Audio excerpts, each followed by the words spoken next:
Hello everybody, myself Avinash Madhesha, first year MBBS student at GMC Azamgarh. तो बेटा हम लोग यहाँ पे बात करेंगे कि फिजिक्स लास्ट के टाइम में हम लोग कैसे रिवाइज करें, हमारी माइंडसेट क्या होनी चाहिए, मतलब हमारी प्रायोरिटी आर्डर्स क्या होनी चाहिए। ऐसा नहीं कि मतलब हम लोग कोई चैप्टर्स कहीं से भी कोई चैप्टर लगे रिवाइज करने। और एक मैं मेथड बताऊँगा जिससे आप मतलब बहुत ही इफिशिएंटली जो है अपने जो आपके प्रीवियस ईयर पेपर हैं या मतलब फिजिक्स का जो पूरा सिलेबस उसको आप अच्छे से रिवाइज कर लोगे। तो देखो बेटा, सबसे पहली बात देखो, पहले मैं बता देता हूँ, मैं ये बिल्कुल नहीं कहूँगा तुमसे कि तुम अभी से अगर पढ़ोगे, जीरो से अगर स्टार्ट करोगे तुम्हारे 150 प्लस आ जाएंगे, एक कभी नहीं होगा, ठीक है। लेकिन अभी से अगर बढ़िया से पढ़ रहे हो, जैसे बता रहा हूँ वैसे कर रहे हो, तो 120 प्लस तो मतलब आ सकते हैं, ईजिली आ जाएंगे अगर इसको अच्छे से फॉलो करोगे तो। 150 प्लस वाले सपने मैं नहीं दिखाऊंगा क्योंकि वो पॉसिबल ही नहीं है। जीरो से स्टार्ट करोगे, अगर तीनों तुमको करना है, फिजिक्स केमिस्ट्री बायो, तो तुम्हारा बेटा सिलेक्शन नहीं होगा, अभी बता दे रहा हूँ। अगले साल नेक्स्ट ईयर की तैयारी करो, क्योंकि अगर जीरो से स्टार्ट करोगे तो ये सिलेक्शन नहीं होने वाला है। अगर तीनों रहा तो, अगर केवल फिजिक्स है जिसमें जीरो से स्टार्ट करना है तो अभी कर सकते हो, नंबर तुम्हारे अच्छे आ सकते हैं। तो देखो बेटा, सबसे पहले बताता हूँ कैसे हम रिवाइज करेंगे। देखो, रिवाइज करने के लिए सबसे पहले जो आपके पास नोट्स हो, कोई भी नोट्स आपके पास हो, अगर नोट्स नहीं है तो आप किसी भी प्रिंट आउट वाले दुकान पे जाइए, वहाँ से उसको बोलिए या तो PW के नोट्स निकलवाइए या किसी भी अच्छे इंस्टीट्यूट का अच्छा नोट्स आप निकलवा लीजिए। अगर आपके पास खुद का है तो सबसे बेटर तो वही है। तो नोट्स में आपको क्या करना है, सबसे पहले आपको थ्योरी पढ़ना है। थ्योरी देखो बेटा, थ्योरी में आपको सारी चीज़ें नहीं पढ़ती हैं जो मतलब बेकार की चीज़ें लिखी होती हैं। जैसे कोई एग्जाम्पल समझाया गया है, जैसे मान लो कोई, मैं बता रहा हूँ, जैसे कुछ बड़े बड़े एग्जांपल्स आपको समझाएंगे, उनको आपको नहीं देखना थ्योरी में। थ्योरी में आपको क्या देखना है, जैसे आपको मान लीजिए मैं बता रहा हूँ, जैसे आपको पढ़ना है एनालम, तो इसमें आप थ्योरी में क्या देखेंगे, स्टार्टिंग का आप कुछ नहीं पढ़ेंगे, सीधे आप जाएंगे फर्स्ट लॉ पे, सेकेंड लॉ पे और थर्ड लॉ पे। ये इसकी थ्योरी हो गई। इसमें एक थ्योरी आएगी आपकी, क्वेश्चन क्वेश्चन क्वेश्चन जब करेंगे आप तो वहाँ पे आएगी लामिस थ्योरम, तो थोड़ा उसको देख लेंगे। और इसमें थ्योरी होती है वो जो हमारे पैरेट वाले केज वाले प्रॉब्लम्स होते हैं, उसकी थ्योरी देख लीजिएगा, ठीक। और लास्ट में फ्रिक्शन के, मतलब स्टैटिक फ्रिक्शन क्या होता है, काइनेटिक फ्रिक्शन क्या होता है, ये सारी चीज़ें। पूरी थ्योरी नहीं पढ़नी है। थ्योरी आपने जैसे ख़त्म किया, सबसे मोस्ट इम्पॉर्टेंट फॉर्म चीज़ होते हैं क्या, फार्मूले। अगर आपके फार्मूले तैयार हैं फिजिक्स में, अगर आपके सारे बेटा फार्मूले तैयार हैं तो आपको लिख के ले लीजिए, आप 35 प्लस क्वेश्चन आराम से कर देंगे।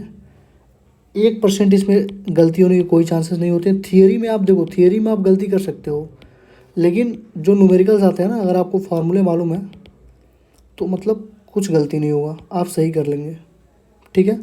तो फार्मूले बेटा जितनी बार हो सके, जैसे आपने बायो और केमिस्ट्री, जैसे आपने बायो और केमिस्ट्री को याद किया है ना, बायो फुल किया होगा, इनऑर्गेनिक ऑर्गेनिक भी पूरा याद किया होगा, उसी सेम तरीके से आपको अब क्या करना है, फिजिक्स के फार्मूले याद करना है। जितनी बार हो सकता है उतनी बार आप फार्मूले याद करो। फार्मूले या पार पार लगाएंगे आपको, या पार करेंगे एग्जाम में। दूसरी चीज़, या तो आप नोट्स से पढ़ रहे हो तो नोट्स देख लीजिएगा, उसमें जितने भी ग्राफ्स आपके टीचर ने करवाए होंगे या सर ने करवाए होंगे, सारे ग्राफ्स देखने हैं। NCERT में जितने भी ग्राफ्स हैं उनको छोड़ के मत जाइएगा, जितने दिए हुए हैं, या तो थ्योरी में दिए होंगे NCERT के बुक में, या फिर एग्जाम्पल्स के फॉर्म में दिए होते हैं ग्राफ, या कुछ ग्राफ्स आपके बैक एक्सरसाइजेस में दिए होते हैं। तो ये मतलब उतने इंपॉर्टेंट नहीं है बैक वाले, लेकिन ये थियरी वाले और एग्जाम्पल्स वाले बहुत इंपॉर्टेंट ग्राफ होते हैं, तो ग्राफ देखेंगे। लास्ट में आप क्या देखेंगे, टिप्स एंड ट्रिक्स आपके। जैसे मान लीजिए कोई क्वेश्चन आपको टीचर ने आपको करवाया तो एक लेंदी मेथड होता है, दूसरा होता है आपका क्या, कि कोई आपके पास टिप्स हो या ट्रिक्स हो, उसे आप जल्दी कर सकते हैं, तो इस पर ज़्यादा फोकस करिए। जैसे अभी मान लीजिए आपसे कोई एवरेज वेलोसिटी का पूछे कि इक्वल डिस्टेंस में इक्वल टाइम कवर करता है, दो गाड़ियाँ हैं, तो उसके लिए अगर आप उसको लगाएंगे एवरेज वेलोसिटी से, एवरेज वेलोसिटी क्या होती है देखिए,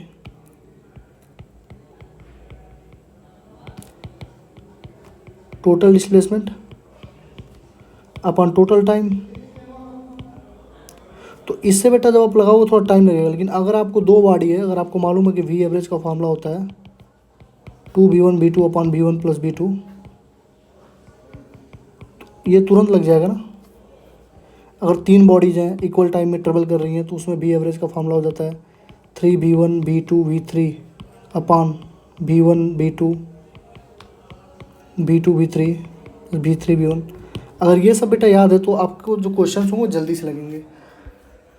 तो हमको यहाँ पे क्या समझ में आया कि सबसे पहले हमको थियरी करनी है। थियरी में जो इंपॉर्टेंट पॉइंट्स है बस उसको हम लोग देखेंगे। दूसरी बात फार्मूले, सबसे ज़्यादा और इम्पॉर्टेंट होता है हमारा फार्मूले। फार्मूले पर हम लोग ज़्यादा फोकस करेंगे। तीसरा होता है हमारा ग्राफ्स को भी देखेंगे। और टिप्स एंड ट्रिक्स तो हमको याद रखना ही है।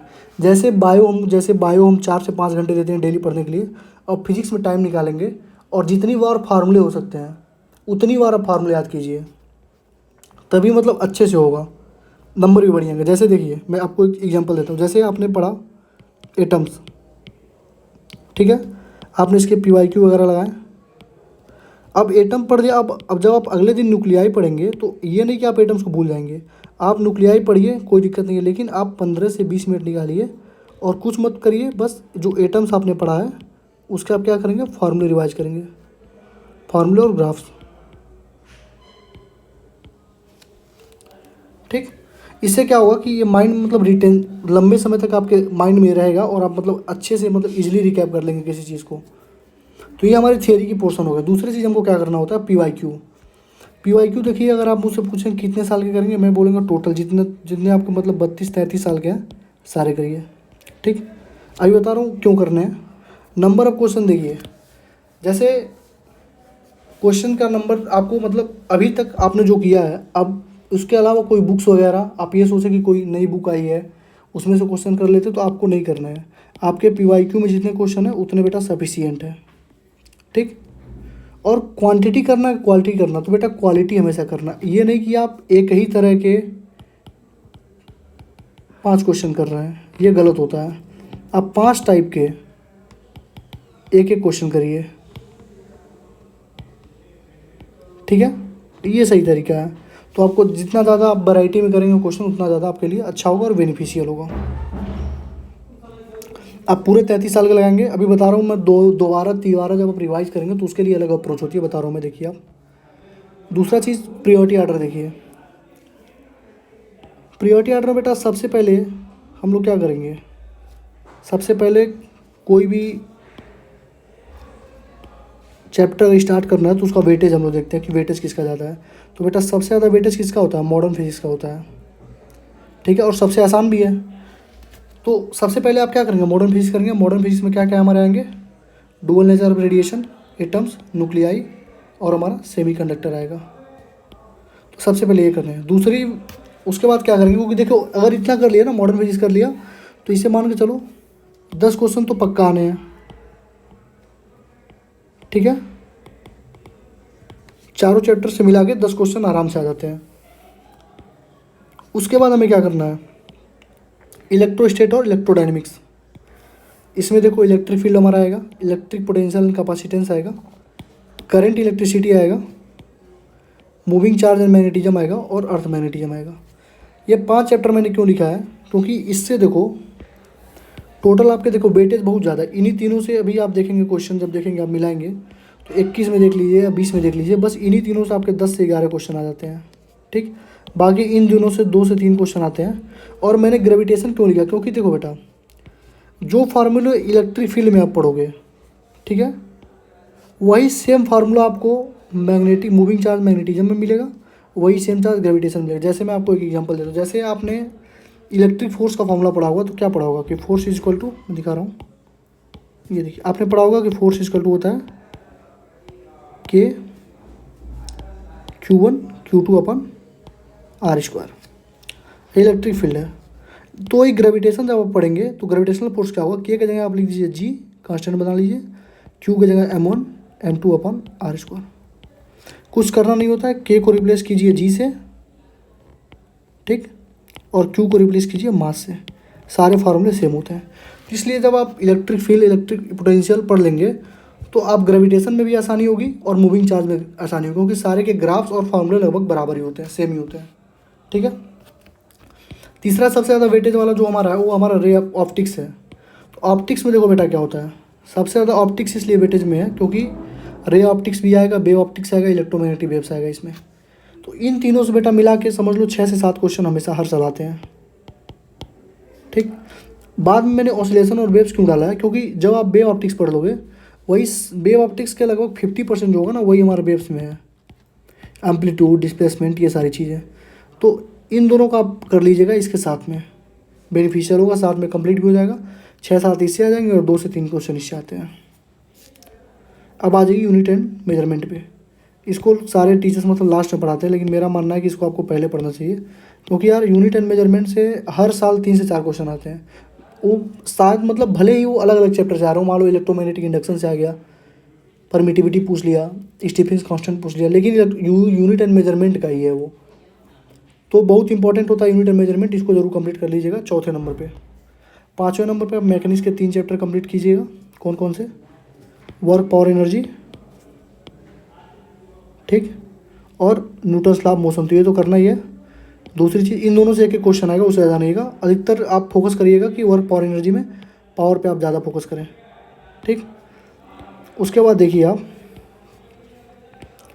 उसके बाद आप कर लीजिएगा system of particles and rotational motion, ये कर लीजिएगा। इससे बेटा 2 क्वेश्चन आ जाते हैं, कभी कभी एक या कभी कभी 2 क्वेश्चन आता है। उसमें सबसे इंपॉर्टेंट होता है रोलिंग मोशन और टॉर्क, इससे क्वेश्चन तो आते ही आते हैं। 6ठे नंबर पे आप करिएगा हीट, ठीक है। हीट में आपके 3 चैप्टर आएंगे, thermal properties of matter, thermodynamics और काइनेटिक थियरी। ये तीनों चैप्टर आप कर लीजिएगा। 4 से 5 क्वेश्चन यहाँ से आते हैं, हर साल आते हैं, ऐसा कोई साल नहीं है जिस साल क्वेश्चन आया हो, ठीक। उसके बाद इलेक्ट्रोमैग्नेटिक इंडक्शन से एक एक क्वेश्चन आते हैं, इसलिए मैंने इसको लास्ट में रखा है। इन दोनों में से किसी एक से एक क्वेश्चन आएगा, दोनों से नहीं आते हैं, बहुत मुश्किल है। और इनमें से एक क्वेश्चन इसमें से, एक क्वेश्चन इसमें से। तो बेटा ये हमारा होगा प्रियोरिटी ऑर्डर। तो सबसे पहले आपको क्या करना होता है, मॉडर्न फिजिक्स करेंगे आप सबसे पहले।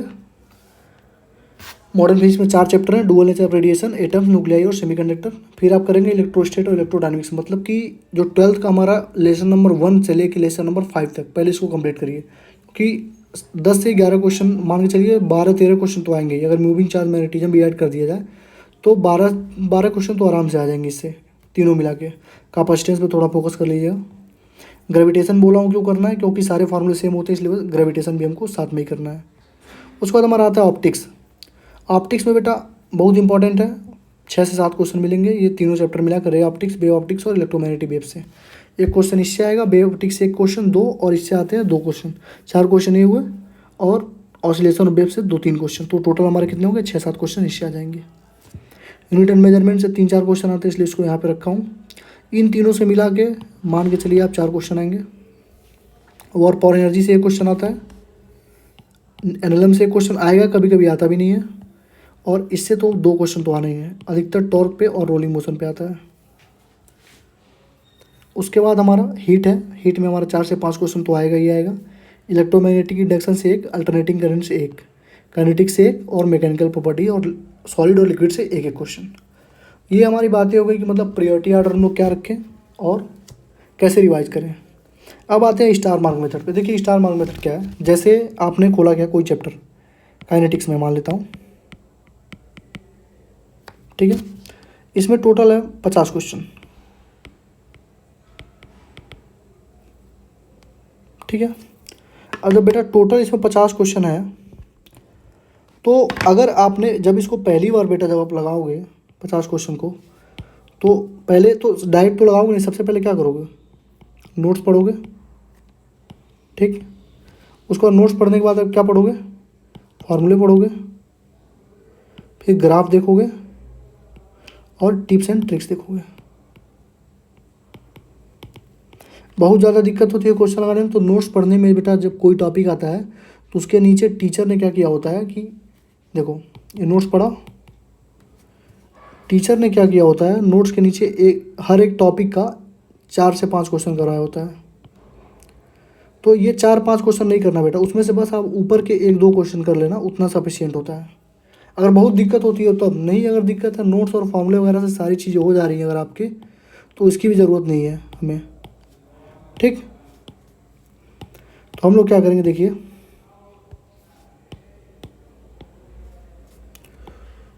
तो हम लोग क्या करेंगे, सीधे हम लोग 50 क्वेश्चन है, तो जब इतना करने के बाद जब ना हम लोग पहली बार बेटा जब क्वेश्चन लगाएंगे अपना, इतना जब कवर हो जाएगा, तो जब पहली बार क्वेश्चन लगाएंगे तो 30 से 35 क्वेश्चन हमारे अपने आप लग जाएंगे, बहुत आसानी से लगेंगे, ठीक है, ईजी वे में, कुछ करना ही नहीं पड़ेगा। बच जाएंगे 10 से 15 क्वेश्चन। उस 10 से 15 में भी अगर आप थोड़ा सा दिमाग लगाएंगे तो 5 क्वेश्चन से 6 क्वेश्चन और लग जाते हैं, थोड़ा मॉडरेट होते हैं, ठीक। और आपके 7 से 8 क्वेश्चन उस पूरे मतलब पूरे चैप्टर से 7 से 8 क्वेश्चन जो होंगे वो हमारे क्या होंगे, थोड़ा सा टफ होंगे। तो देखिए हमको क्या करना है, तो पहले तो सारा क्वेश्चन करेंगे आप, लेकिन जब आप दूसरी बार रिवीजन करने आएंगे, ठीक है बेटा, जब दूसरी बार आप जब रिवीजन करने आओ तो फिर आप काइनेटिक्स खोलेंगे। सबसे पहले आप क्या करेंगे, नोट्स, फार्मूले, ग्राफ और ये टिप्स एंड ट्रिक्स आप एक बार देख लेंगे जल्दी जल्दी। पहले आपको अगर आधा घंटा लगा होगा तो अब आपको 10 मिनट ही लगेगा। काइनेटिक्स खोला आपने, अब आप 50 क्वेश्चन को नहीं लगाएंगे, 35 क्वेश्चन तो आपको पहले ही लग गए थे, वो अगर आपको फार्मूले याद रहेंगे तो वो कभी भी लग जाएंगे, ठीक। अगर आपको फार्मूले याद है तो बेटा वो कभी भी लग जाएंगे। तो 35 क्वेश्चन को भी आप टच नहीं करेंगे, बस आप किस पे ध्यान देंगे, वो जो आपके 15 क्वेश्चन जो आपसे छूट गए थे उस पर आप बस ध्यान देंगे। इससे बेटा होता है जल्दी जल्दी रिवीजन, आपको पूरा चैप्टर पढ़ना नहीं पड़ेगा और जल्दी से आपका रिवाइज हो जाएगा। मान लीजिए पहली बार किया तो 4 घंटे लगे थे, दूसरी बार किया तो 2 घंटे लगे। जब आप तीसरी बार रिवाइज करना तो इन 15 क्वेश्चन में भी क्या करना ना, इसको सॉल्व मत करना, बस जब आप तीसरी बार करोगे रिवाइज तो बस फार्मूले पढ़ो, नोट्स पढ़ो और सीधे क्या करो, इन क्वेश्चन को एक बार पलट के देख लो, उल्टा करके, मतलब पेज पलट के, पेज टर्न करो, ठीक है, और देख लो। इतना बेटा सफिशियंट होता है, मोर देन एनफ होता है फिजिक्स के लिए। और जल्दी जल्दी रिवीजन ऐसे ही होगा, जो स्टार मार्क मेथड है इसी से जल्दी जल्दी रिवीजन हो पाएगा। नोट्स पढ़ो, फार्मूले पढ़ो, ग्राफ पढ़ो, टिप्स एंड ट्रिक्स पढ़ो, 1 घंटे में या 45 मिनट में ये सारी चीज़ें खत्म हो जाएंगी। सीधे आओ PYQ पे, 50 क्वेश्चन होंगे, 30 से 35 तुरंत लग जाएंगे, बचेंगे 10-15 क्वेश्चन जो थोड़ा हार्ड होंगे। उसके लिए कुछ करना नहीं है हमको, बस थोड़ा सा दिमाग हम लोग लगाएंगे, कुछ नहीं आता तो सॉल्यूशन देख लेंगे, उसको बार बार थोड़ा सा प्रैक्टिस कर लेंगे। जब दूसरी बार हम लोग आएंगे तो उस 35 क्वेश्चन को भी नहीं लगाएंगे, क्योंकि जो 35 ईजी थे अगर हमको फार्मूले मालूम रहेंगे तो हमारे रिफ्लेक्स में वो बैठ चुके होते हैं, तो उनको हम लोग टच नहीं करेंगे। हम लोग सीधे क्या करेंगे, वो 15 क्वेश्चन को ही लगाएंगे। और जब तीसरी बार आएंगे तुरंत बस पेज देखो, पन्ने पलटो, क्योंकि लास्ट में 1 से 2 दिन जब बचता है तो हम लोग ऐसे ही रिवाइज करते हैं, पेज पलटो देखते जाओ, फार्मूले पढ़ो, पेज पलटो देखते जाओ, बस ऐसे ही करते हैं। तो ये था बेटा, मतलब सारी चीज़ें मैंने आपको बता दिया कैसे करना है लास्ट में और कैसे क्या नहीं करना है। नोट्स वगैरह रिवाइज कैसे करने हैं, रिवाइज करने का तरीका, थियरी, फार्मूले, ग्राफ, टिप्स एंड ट्रिक्स भी बता दिया। PYQ कितने साल करना, 33 साल के पूरे करो। नंबर ऑफ क्वेश्चन PYQ ही करना है, बाकी कहीं से क्वेश्चन मत लगाना। Quantity versus quality, quality question हमको करनी है। ऑर्डर देख लो, ऑर्डर भी मैंने बता दिया है, अच्छे से समझा दिया है। टिप्स एंड ट्रिक्स के क्या रूल्स है भी बता दिया, स्टार मेथड टेक्निक भी बता दिया। इतना बेटा अब काफ़ी है, अब इतना आपको फॉलो करना है। इतना अगर आपने फॉलो किया तो अगर अभी से सीरियसली इसको फॉलो कर लिया बेटा, अच्छे नंबर आ जाएंगे, 100+ तो पहुंच जाओगे, 120 तक पहुंच जाओगे। उससे ज़्यादा कि मैं नहीं बोलूँगा, क्योंकि यार उससे ज़्यादा पॉसिबल नहीं होगा। अगर तुमने कुछ नहीं पढ़ा होगा तो उससे ज़्यादा कर नहीं पाओगे, परेशान हो जाओगे। और कोई अगर आपको सजेशन देना हो तो आप मुझे कमेंट सेक्शन में बता सकते हैं, उस पर भी मैं वीडियो डाल दूँगा। Thank you.